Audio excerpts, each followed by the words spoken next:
independent, separate entity. So how am I going to expect to get lasting, radical relief if I don't get to the exact nature of the wrong, which is what's stated in the big book of Alcoholics Anonymous? It says, all right, we're going to look at this and that so that we can get to the exact nature of the wrong. So if I feel the exact nature of the seeming wrong is identification as, that's the nature of it.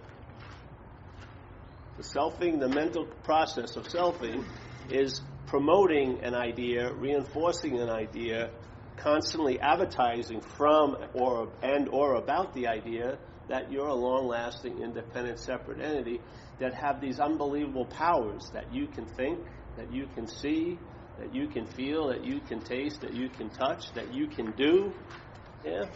And this is the idea of in recovery they talk about quit playing God. This is giving the selfing the crown of the Godhead. So instead of sensing the seeing moving through this apparatus, because you are awareness, so you can sense the conscious contact going on, all of that is forgotten, and now there's a you, like a stabilized, stagnant thing, that has these incredible subjective qualities. Like it can see, but it only sees as the seer. So this is what's doing the seeing. Instead of seeing is what's happening. Now, the seeing occurs, and the feeling occurs, the tasting occurs, the touching occurs, the smelling occurs, the thinking occurs. Yet, how it's held is, I'm the thinker, I'm the feeler, I'm the taster, I'm the toucher, I'm the smeller, and I'm the feeler. That's it. That's the heist. Once that's in place, then let's say you're in a seeming Saturday today, but this Saturday won't be ruined by Saturday. It usually is ruined by last Wednesday or 2 weeks from now. Because in the mental realm, you're addicted into time. You're thrust into time by the addiction, and time becomes an incredible influential mental stream. And it's gotten so influential that most of us take yesterday and tomorrow to be much more important than today. That's a really, really inappropriate placement of value, to tell you the truth, because the only thing that's happening is now, yet the mental condition isn't placing much value in this now. It's placing value in there and then. Like if, let's say, a spaceship came here, and they had a 10-year grant to do research on Earth, So the alien lands here, let's say, and he's checking into something, and then he leaves in like 5 minutes. And you wonder why didn't he just spend the 10 years, the grant for the 10 years, and really get a lot of information about the society he was studying? As soon as he saw that there was profit over health, he left. He realized he can see the insanity of the place immediately. As soon as the health of the citizens become a commodity, it's fucking built on insanity. Literally. What more studying do you need? It's like being a professor of holes is meant to steer you clear of the holes, not to become an expert about how to get out of a hole when you're in it, or how to make life a little bit better while you're in a hole. It's about steering you clear of the holes. So any knowledge of self is realizing that it's not you. That's the knowledge. Any knowledge claimed by self becomes self-knowledge, and they talk about it in recovery as self-knowledge avails you nothing. Why is knowledge so valuable, yet if it's claimed by the selfing, it will prove to be not valuable at all? Because the selfing will neuter it. So if you spend 3 years studying about self, it actually could be construed as an obsession with self. Because self is now trying to study itself as an object to try to get out of it as the false subject of self. And AA makes a clear statement: self can't get out of self. So, if in the book in recovery it says, you and I are not people with problems, but you and I are the problem. Now, how could you be the problem and then expect any kind of solution? How could you? If you were the problem, and this problem was chronic, progressive, and terminal, what kind of relief would there be? If you are the problem. But the solution is, in one level, you are the problem because it's based on identification as what you're not. And then on the other hand, it's the solution because when you realize you're not that which the mind is identifying as, that's the solution to the problem. That's the exact nature of the wrong. It's a false identification as something that you're not. And then that gets established as where you are, and now you try to figure out what's going on here based on a false point of reference. Yeah? So instead of, let's say, another point of reference wouldn't even be based on a point, let's say centeredness. Centeredness lends itself to a view of life as life is happening. Yeah? Now change the reference to self-centeredness, which is being in a body location. Now the interpretation of life from this point of view is life's happening to me. It's a huge, huge difference. Huge difference. Life is happening, and life's happening to me is unbelievably different. Yeah? One lends itself to a huge amount of heaviness and a huge amount of possibilities based on an impossibility, which is, it shouldn't be this way, I should have gotten what they have, I shouldn't have gotten what I have, and la la la la la la la la, just mental riffing on an insane lost chord. Yeah, yeah. Or there's the sense of centeredness, and you see life is happening. Yeah. So what happens? Somehow, an ability that didn't seem to be available to you is suddenly available when it's most needed now, and you can fit yourself around circumstances instead of trying to fit them around you. With no thought or effort on your part. That's how you roll now, so to speak. Yeah? And you'll find out that something's truly working because it's working. Yeah? You may want to get verification, maybe go to the spiritual court and get your spirituality notarized, boom, stamp. Yes, you are a spiritual person, you do this, you do that, but you don't need that paper. There's an unspoken yes in your own life that's reverberating throughout your day. Yes. And then now suddenly, when the wind or the tides of the mental condition, I should be there, I shouldn't be here, I'm getting really close, I did something to put myself really far away, you're not going with that anymore. You're being moved by a different beat, so to speak. Yes? Like a bass line that never gets interrupted by all the screeching trebles. Yeah? Just a bass line. Like this, some people at my house were talking about. They wake up and their mind's like da da da da da da da da da da da da da da da. And then the other lady chimes in. Mine's like da da da da da da da da da da da. And then I said, mine's like.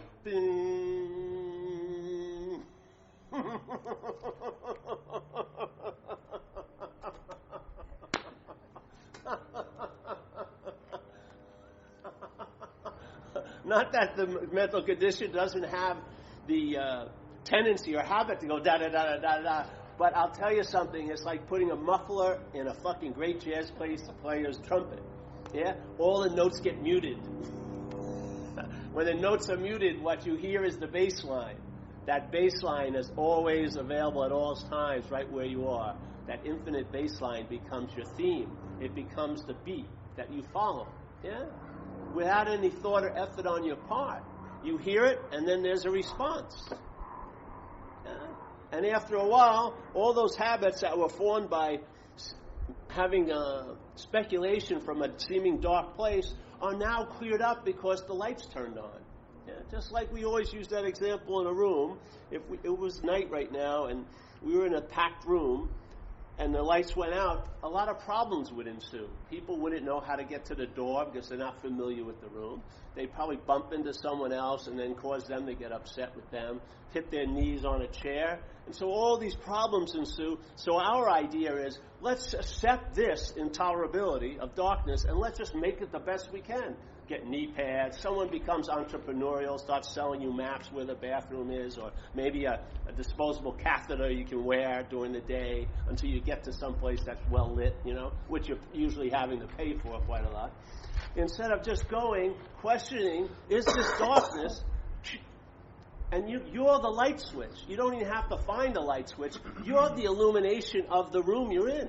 You're the illumination of the life you're in. And nothing needs to be turned on because it was never turned off. Yeah? It's a recognition of that. Yeah? The darkness has been an illusory preoccupation that has no substance other than the substance we give it by believing it. Yeah? We play a big role here. Nothing is being imposed upon us. We're in cahoots right now. Yeah. If something really seems real as real to be to you, where is it getting that meaning if it isn't real? Where is it getting the meaning from? If something seems as real can be right now to you, yeah, and yet it isn't real, it's a passing feeling or something like that, where is it being lent that reality? What library is it getting going in there and borrowing the reality? Where is it getting it from? Des Moines, Iowa, Omaha, Nebraska? It must be getting it from reality. Where is the reality? You want to lay it on something else so you can be disappointed? Or are you going to finally acknowledge it? Yeah. Where does everything take you? It's not taking you out that way. It's taking you back this way. Yeah. The whole fourth step of the inventory, the 4 columns, is leading from the consequential level to basically what's your role in it. Why not take it a little farther? Get to the exact nature of the wrong. The exact nature of the wrong is that it's seemingly so. Yeah? It appears to be true or false to us. I was at a meeting last night, and this guy had a dictionary and a big book, recovery. So I said, all right, just look at this word, yeah? And I pointed to him, seemingly. Now look at this thing in one of the first forwards of the AA program. We are 100 men and women who have recovered from a seemingly hopeless state of mind and body. What does seemingly actually mean? It means it appears to be true or false to you. So is it a hopeless state of mind and body? Then how did you recover from it? If it was a hopeless state of mind and body, there'd be no recovery, would there? If it was hopeless, that means there was no hope. It's never going to change. Yeah? Yet, there's tons of people who have recovered from a hopeless state of mind and body. How did that happen? Because it isn't a hopeless state of mind and body. It's a seemingly hopeless state of mind and body. The seemingly is our role in it. It's appearing to be true to us, then it's hopeless. And when in recovery, that truth of it changes where it becomes, it's not hopeless. Yeah. Just like the worst thing in your life, after a few years of maybe in recovery, it will be seen as the best thing in your life because it led you to this moment of being recovered from the worst things in your life. Yeah? What is it? Does it have a quality in and of itself? Is it the worst thing that ever happened? Could you get everyone to agree on it? No. They have their own worst thing that ever happened. Yeah? And then suddenly, how are you going to what's the story about now that it's the best thing that ever happened? All your stories about that was the worst thing. If that wouldn't have happened, I would have had a fruitful marriage. I'd probably have kids now and all like this. Yeah? All those stories are based on that shaky ground of that was the worst thing that happened. Suddenly, it's the best thing that happened. What happens? The mind just tries to write new stories about it. Yeah? It's neither. We're the only truth here. Not as Paul, this action figure, but what's looking right now. What's looking is the same. Where it changes is the mental interpretation of the looking into who's looking. Yeah. And as soon as the who becomes dominant, what the who has to do to become dominant is to forget the what. Yeah. How does it forget it? By remembering the who. You're not walking around forgetting the what all day. You're not. You're actively up the ass of self remembering the who. While you're remembering the who, what happens as a byproduct is you forget the what. And yet, like St. Francis says, you know what? What's looking is what you're looking for. That's the solution to all your seeming problems, is the what's looking. Yet you're riding the vehicle of who's looking to try to find a solution that matches its view, which is just inherently part of the problem. Yeah? If I receive the solution as the problem, what's going to happen? Is the solution going to neuter the problem, or is the problem going to neuter the solution? I would say usually the problem will neuter the solution to make it what? To make it amenable to what? The problem. Yeah? So you'll hear a message, you're a lion. The problem hears that, makes it into you can become like a lion. Woo! That's easy. Shit. I can spend lifetimes trying to become like a lion. That's safe. But being a lion is a threat to the sense of being a sheep, yeah? The sense that seems so real, when it hears this message, it scares the bejesus out of it a lot of times. So it quickly tries to turn it into, I can become like a lion. Woo! Sheep put for another 80 years. Not good, But I'll be getting my hair straightened, and I'll be taking roaring lessons, and I'll be going, I've got so many pictures of the great lions of the past in my house. It's like a shrine, and you can almost hear the unspoken roar when you sit in there, but you still got fucking sheep shoes and sheep ideas and sheep opinions. The problem has neutered the solution, hasn't it? Oh, definitely, seemingly. I'm amazed, seriously. Some of the examples, I was doing a talk once, and the person was like right where Brian was. Talked for about an hour and a half, you know how it usually goes. And I was talking about the mind's addiction to self, let's say. As soon as it stops, the first question the person has to think, can you speak on addiction? I said, I think I have been for last. What happened between here and there? How did what I was so certain about get turned into that so freaking quickly? Because the jurisdiction ends here, and then it's made into whatever that mind is hearing it to be. Yes. I've been introduced, it just goes this way. You have to see it. So if you start going this way and entertain who is that which is looking, yeah, and when it presents an idea what it is, me or something, don't move, just don't turn your light this way and start driving on the road of seeking. Keep it on that and just see what comes up. Maybe what will come up, maybe how it will manifest here is the next time a thought is held, you'll be holding it more loosely because it won't be yours or it won't be about you. And after a while of holding thoughts not being yours, not about you, you'll realize something. You're traveling a whole lot lighter with the mental system that you seem to have been harnessed with. Yeah? And then you get to the exact nature of the wrongs. The exact nature of the wrongs is when something has happened, is turned into is that it's happening to me or it's happening from me. That's what happens. Thoughts are thoughts until they're mine. Then they have a lot more weight. I can be sitting next to you, you're flipping out, it doesn't leap onto me. I'm happy-go-lucky as hell. You're totally fucked up about next Wednesday. I'm sitting here enjoying Saturday. There's no way it can cross over. But the same thoughts that seem to be driving you crazy, if they were happening here and they were held as mine, they would probably have the ability to drive me crazy. So is it the thought that's driving me crazy? Or is it the my of the thought? Is it the thought that's driving us crazy, or is it the my of the thought?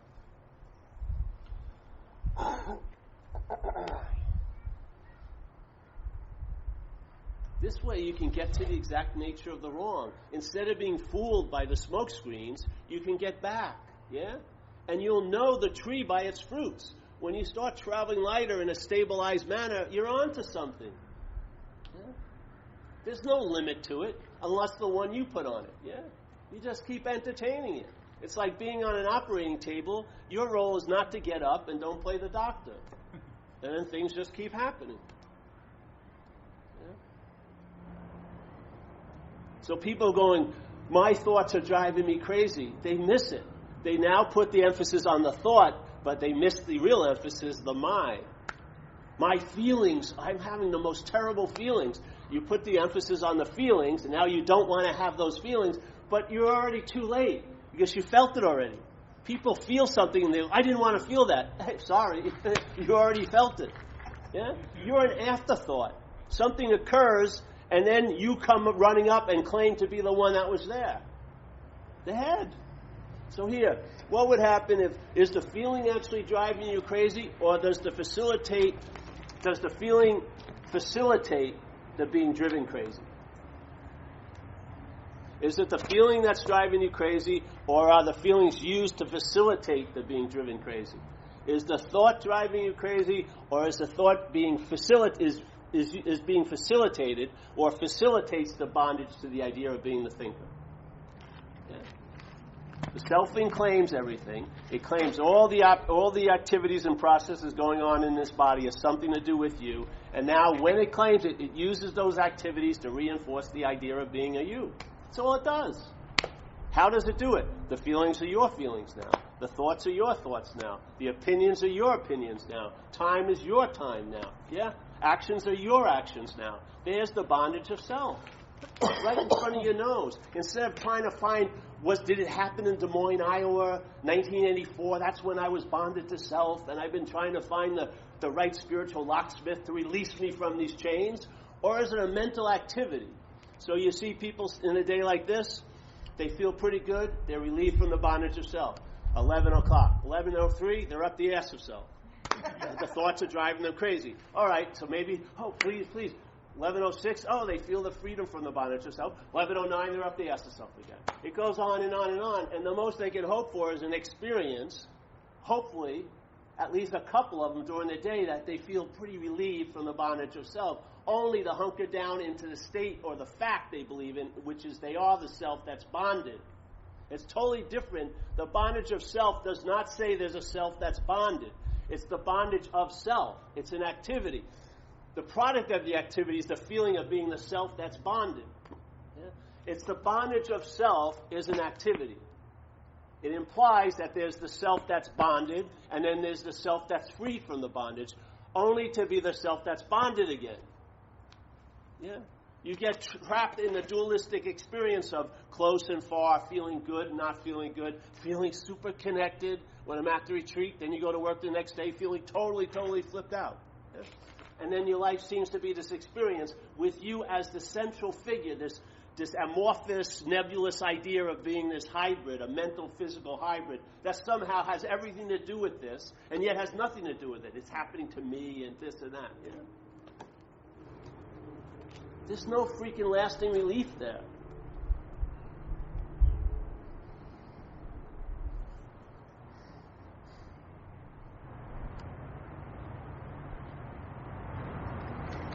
If your way is working, practice it.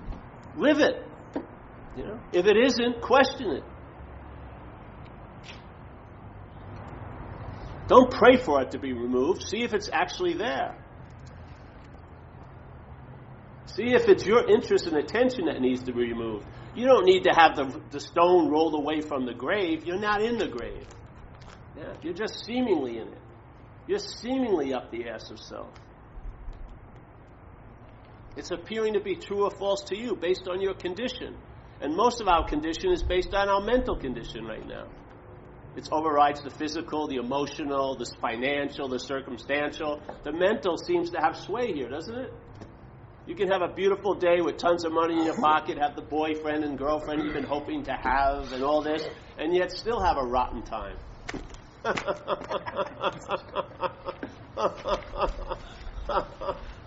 Takes one thought to rain on like a 5-mile parade. It's unbelievable. Take your head. Just look at your head. If you're having a good day, how long does it last before you have thoughts about something? When are they going to find out I don't deserve it? I'm a fraud. When is he going to really find out I'm not a nice person? Or whatever it may be comes up. Usually maybe 10 or 15 minutes. Yeah? Now the same head, if it's something happens that's bad, so to speak, it elongates it and says, I'm going to feel like this forever. Doesn't it? Do you want that to be the theme setter of your life? Shorten everything that looks pretty promising. Elongate things that look terribly unpromising. Can you imagine if you have to dance to that tune all day? You're going to be in like freaking shock. You're having the feelings of fear produced by mental anxiety all day. People are shocking themselves all day. You can see them when they're walking into Starbucks. They want to get a shot to shock them out of the shock that they're in. Yeah? They're like, and I don't care if they've done 8 hours of yoga. Their freaking faces are frozen, maybe through plastic surgery or something. They're so intent on getting better. It, to me, is like a form of slavery. I saw this commercial, Christmas commercial from Lowe's. Never stop improving. Never stop improving. Woo! That sounds like a freaking slavery to me. Don't you dare stop improving. Don't you dare use every minute to promote yourself to a place you could have never left. What, when you were a kid, were you thinking about meditation when you were 3 years old? Were you wondering about retreats? Were you looking up or getting dragged by your parents to a meeting like this? No. There was no interest in any of that because you weren't in this realm of impossibility yet. Yeah? You were in this moment because you had it entertained. You could be anywhere else. So you were totally engaged in what you were doing. If something happened, you'd laugh. And if it happened 20 times in a row, you'd laugh. You know? It wouldn't be boring to you because time hadn't taken a huge effect yet. Yes? We grew into these mental states. And therefore, we can grow out of them. What caused us to grow into them is the interest and attention wrapped around the idea of being the one who's feeling, the one who's thinking. And I'm telling you, I'm bored stiff of being the feeler and the thinker. Jesus Christ, it plays the same tune. It's like living in a realm of golden oldies that no one else ever bought. They never went platinum. They never went gold. You're the only one who has the fucking black market albums. Oh, what's going to happen to Paul? I have thoughts like I'm 18 years old and I'm like 60 years old. You know what I mean? Am I going to go to the prom? There's no prom at the Senior Citizen Center. Am I going to be, am I going to meet my first love? I've had many first loves. It's the same loop. It's so inappropriate that when I meet people in recovery and I tell them to do an inventory, I say just do a bare bone inventory. Just write what happened in the day. Like I woke up 8 o'clock, took a shower, had a cup of coffee, ate some granola. All right? Pretty eventful. Then I went to work, painted some walls. Pretty eventful. Yet, the narrative of the day, I'm not doing enough. I'm not accruing any value today. I've got to really keep improving. Yeah? The narrative is so far off from what's actually going on. It's unbelievable. If you could just put them at the same time together and see them, what you're actually doing and the thoughts about what you're actually doing, you would see the disparity, how far off you are from what's going on if you're living in the interpretation about what's going on. And you can come out of the interpretation quite easily. How? By losing interest in the center of the interpretation, you. How do you lose interest in you? Maybe you're sick and tired of being sick and tired. I don't know what will motivate you. But if you start losing interest in you, where does the interest go? Find out. Probably in the day you're in. Maybe you'll be enriching your Saturday instead of sucking your Saturday into this time frame of last Saturday and next Saturday, All our interest, attention here, engaged in the riches of being alive, conscious, is now sucked up here and dispersed into time. Yeah, dispersed into time. That's why you don't feel like it's satisfying here, because there's not enough of you here to be satisfied. Yeah? You've got like a thimble shot that's already full of mental minutia. You can't receive a damn freaking thing. Everything that shows up is I know.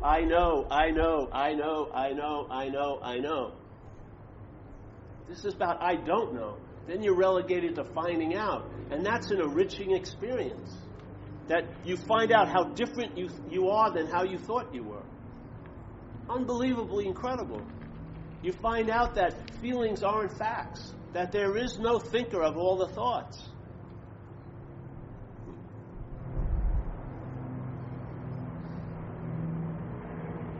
Allows you to travel lighter. What more do you want? I'm telling you. You can't get novel, great ideas like enlightenment and have it claimed by an agitated system. It's going to use the idea of enlightenment, which means to the cessation of all suffering, to produce suffering. It's going to point out to you every day that you're not there. And so you'll be agitated by that idea.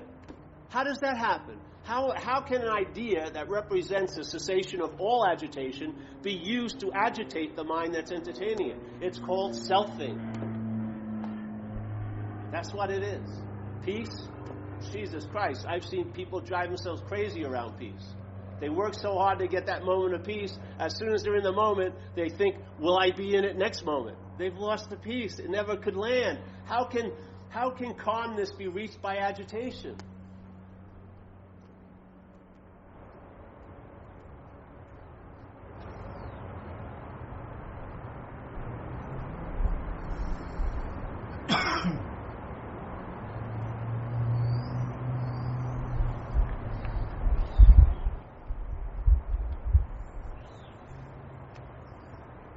Real simple example. There's a lady in a meeting over that room I really want to meet. I think that a lot of good things will happen if I meet her. Yeah? and I'm engaged in doing something here, seemingly. Yet my interest and attention is trying to hear what she's talking about, because I'm hoping she says something about me. Hey, I like that guy, Paul. So then that would ease my little, because the fear of rejection will probably keep me immobilized. I won't ask for what I want in the fear of getting smacked down. But now, if she likes me, all right, I'll go to the coffee place with near, the same time she's there. Oh, how are you? Didn't I meet you last Saturday? Whatever, And so people are in there to talk, and they start realizing I'm not seemingly here. So they say, Paul, this is the only thing that's going on. And I'm in agreement with them, but my interest and attention isn't following my agreement. It's there because my mind thinks that's more important than this. Yeah? That's going to be the wife of the mother of my kids. That's the one. The one. Even this was the one that's with me today, but that's the one. I'll get rid of this one, and that will be the one. So here it goes. So finally she starts talking about someone, and I'm really keen on it, and it's about a guy named Matt. What happens? As soon as I recognize it's not about me, what happens to my interest and attention? Is it still caught in that room trying to have x-ray hearing? Is it still caught there? No. Miraculously, it's relieved of that and shows up where? Right now, here. Yeah. You don't lose your interest. You never lost any bit of interest your whole freaking life. You just lose the interest in something. Yeah? The interest never gets lost. There's tons of it. There's tons of attention. Yeah? So now, as soon as it's not about me, it comes right where I've always been. That's exactly what happens when it's applied to thoughts, feelings, and everything. If they're not your feelings, you'll lose interest in them, and they'll be allowed to come and go. Yes? Instead of being put into an orbit to reinforce the central character of your fucking solar system, you as the sun. And all you are is like a pale moon that's reflecting the sun of consciousness or awareness, and yet you're claiming to be the sun as this moon, but you have no juice.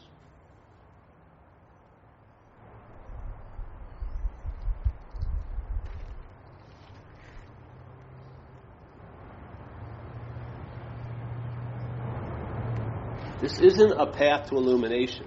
This illuminates any path you're on. This is not a path to illumination. It illuminates whatever path you're on. Everyone here has a seed assignment. That's the path. Yeah?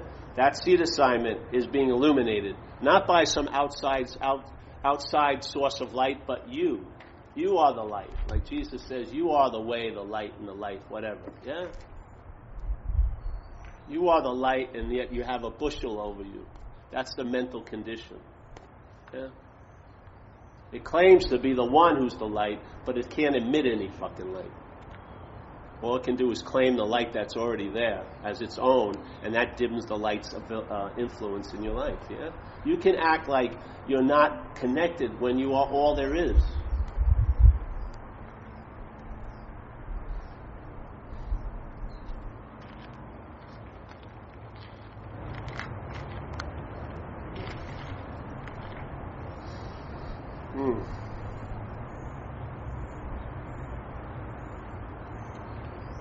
This frees you from the need to be liberated, I swear. That's the biggest weight we all have. Someone just sent me something from a guy I like. And he's talking about the spiritual addictions, about people now who are seeking peace and enlightenment. And at that point, they can't enjoy getting a new car or the plasma TV. Nothing's never enough. They want the big enchilada. Yeah? They're trying to move up that spiritual ladder. Yeah? Which is just like a corporate ladder. The rungs may be golden, but they're the same fucking thing. Yeah? The freedom from the need to be liberated is unbelievable, because you are not that which needs to be liberated. You are not that which believes it's bonded. Yeah? You're not going to cherish and desire and thirst for the experience of liberation because you're not suffering from the thirst of bondage.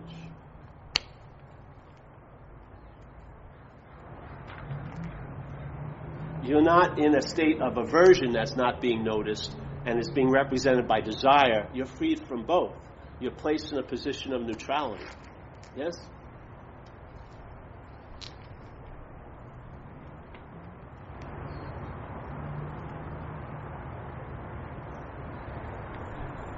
in that position of neutrality, what do you find out? You find out you're available. What happens when you're available? You sense what's available, which is the presence. Yeah? When you sense the presence, what are you? Well, in a sense, you're available, and then therefore you're of service. It's so funny because the other night we talked about service, and I drove to Whole Foods, and I'm there, and there's some lady comes up who knows me, and she was in a bad state with her 2 kids. And then I'm walking out, and another lady comes up who doesn't know me much, but seen me, and asked me to give her a ride. So we were just talking about being of service, and I got a huge demonstration of being of service without looking for it when I went to Whole Foods. And what's beautiful is I really got it. I liked the demonstration, and it reverberated in me because we were just talking about that as a possibility, and there was this exact demonstration as a probability. Yeah, it's so freaking beautiful. This is the classroom.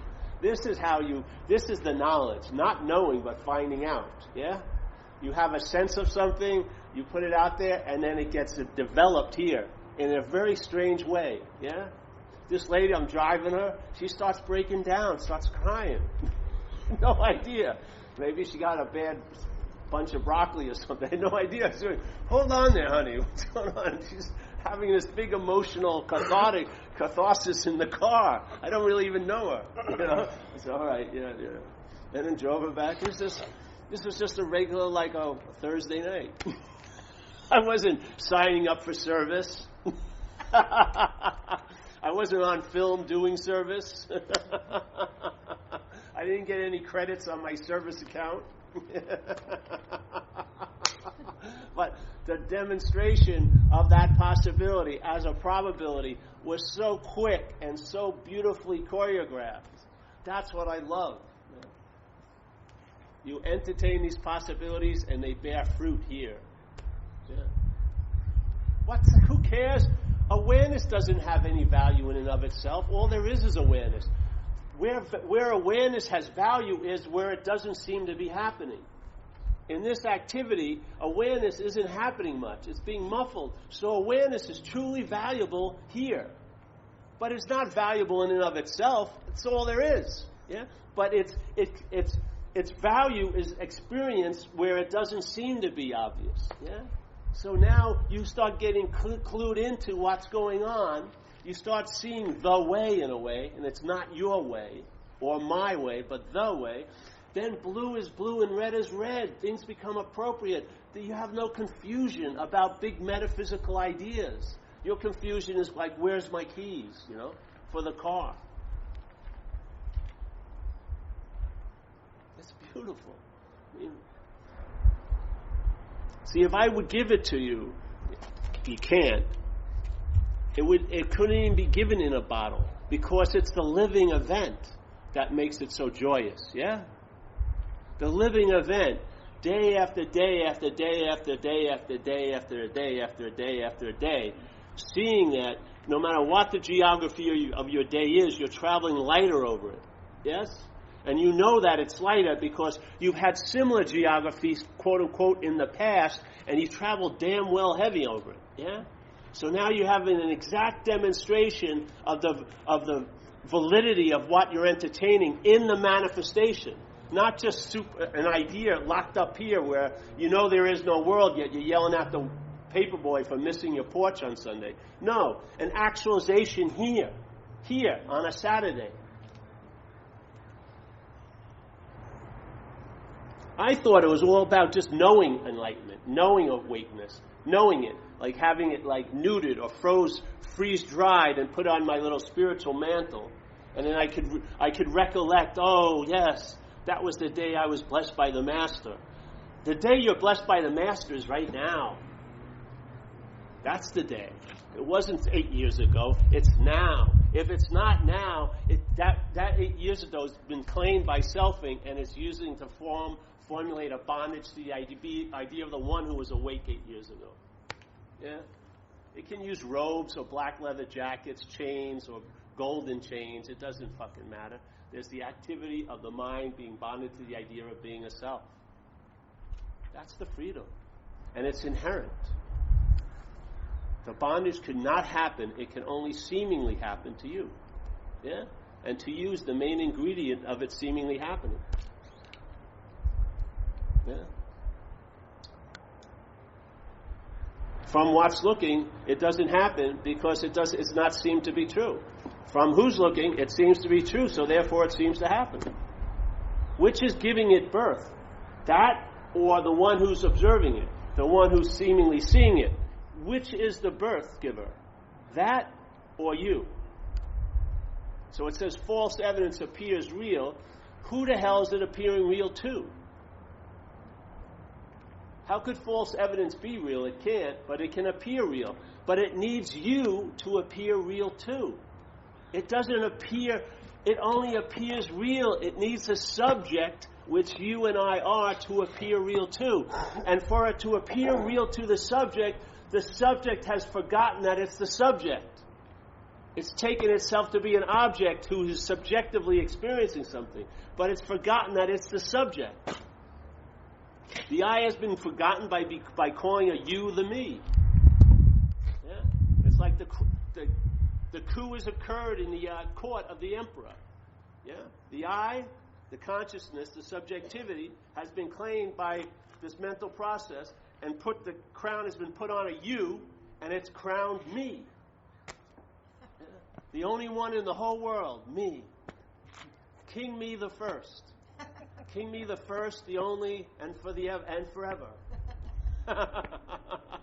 Any other king me's come up to me? There are you.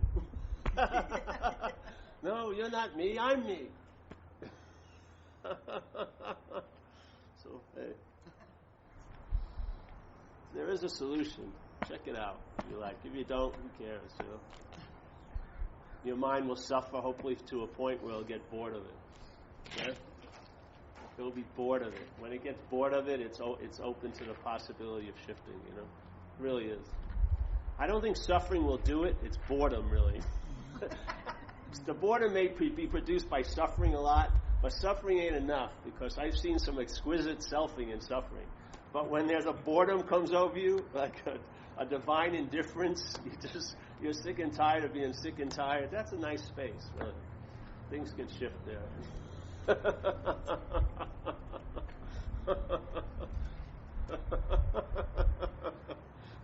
So I hope I bored you today. And hello. If you didn't get bored enough, just come back. We'll just keep boring you to death. And hopefully there'll be a rebirth. Yes. I've been bored to death. It's great. So any questions today? Did you get enough for driving from Novato? You feel satisfied? Yes? All right. I know usually time is important, so people think more is better. So if we spent here all day, would you give more into the basket? Probably. I could call it an intensive. That'd be worthy of $100 extra bucks. So we're going to have an intensive today. What's it going to be like? Just like every Saturday, but it's called an intensive. All right. How much should I donate? $100 bucks. Why? It's an intensive. Yeah. I up the heat. Oh, that's better. More is better. No, it isn't. Sometimes all you need is the simplest little hearing, and that germinates the biggest tree. Yeah. You don't have to buy thousands of seeds and constantly try to plant it always. You'll fucking kill the seeds that are already in place. This is like if your car's not broken down, and you pull over to the side and your friend's there, and you have an old car, so you take the air filter off, and you have your friend with some gas, and you pump in the thing, and it's not starting, and then you ask him to drop a couple of drops of gas, and then you keep pumping, and suddenly it starts. He doesn't keep pouring gas in, yeah? The engine's there, the ability to drive it is available, all it needs is a little fuel. This is what this message is. It is not, this is an introductory message. You're the product. We're just dropping a few drops of gas in there. You're the thing that ignites it. Yeah. To stand there and keep pouring gas in, what's going to happen? It's going to flood. This isn't about acquiring knowledge. This is about acquiring the knowledge that points to what you're not. Yeah? And as soon as you realize you're not that, that's that. And now it's about finding out what that means to you in your life. what it means, how it's going to look to you, as you, through this, to not be that. You will now find out the rest of your days what it's like. Yeah? It will demonstrate.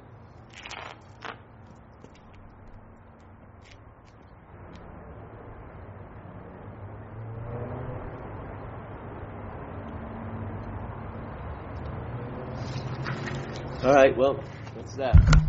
No questions, eh?